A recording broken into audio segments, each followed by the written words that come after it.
Нийслэлийн иргэд автобусаар зорч ирж алхаж, мөн скутер дугуйнахдаа ногоо оноо цуглуулж түүгээрээ цахилгааны төлбөр түлшний хөнгөлөлт эдэлдэг болно. Энэ мэтээр иргэн хороо дүүргийн хамтын ажиллагааны үр дүнд Улаанбаатар хотын хөгжил аюулгүй байдал ахиц дэвшил гарна гэж хотын орлогч дарга Амар Төвшин мэдээллээ. Ногоо онооных зарцуулалтан дээр нь болохоор яг нийслэлээс үзүүлж байгаа үйлчилгээнд дээр ногоо оноогоо зарцуулж болно. За ганцхан нөгөө нэг шүүмжлээд байгаа автобус, скутер биш те. Яг нөгөө дахиад юун дээр байж болно. Тогны төлбөр дээр, нүүрснийхээ төлбөр дээр, тогны төлбөр дээр, те сөөхийнхээ төлбөр дээр ч юм ингээ ашиглаад явж болно. Хөрөнгө оруулалт хий, засвар үйлчилгээ хийлгүүлээ, тухайн орчноо сайжруулъя, хамгийн наацхан ингээ хүүхдийн тоглооны талбайгаа засуулъя, сайжруулъя, янзлуулъя гэдэг энэ хүсэлтүүдийг хүлээж авдаг платформ. Улаанбаатар хотын иргэд өдөрт дунджаар 1500-аас 2000 алхдаг.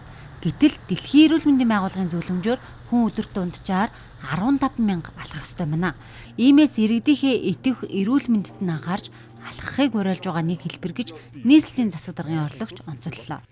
Эрүүл үйлдэл гэдэг те. За ингээ алхах, за дээрэс нь гүүх те. Ийм зүйлүүд дээр нь бас бид нэг оноо өгөх, оноожуулах ийм системийг явж байгаа маа. Тэр цаадалт нь болохоор нэг оноо цуглуулад одоо шүүмжлээд байгаа те. Ингээ нэг тоглоом шиг юм хийгээд ингээд дээр биш. Яг ингээд нөгөө Улаанбаатар хотынхаа иргэдийнхээ идэвхийг нэмэгдүүлээ, биеийн тамирын идэвхийг нэмэгдүүлээ, Улаанбаатарт хөгжил дэвшилтэнд оруулж байгаа идэвхийг нэмэгдүүлээ. Дээрэс нь хотынхоо иргэдийн санал бодлыг бид шууд хүлээж авъя. Асуудал байх юм бол тэрийг газар дээр нь өдөрт нь тухайн үед нь цагт нь шууд шийдвэрлэж яваа гэдэг энэ том интеграцийн ажил явж байгаа шүү.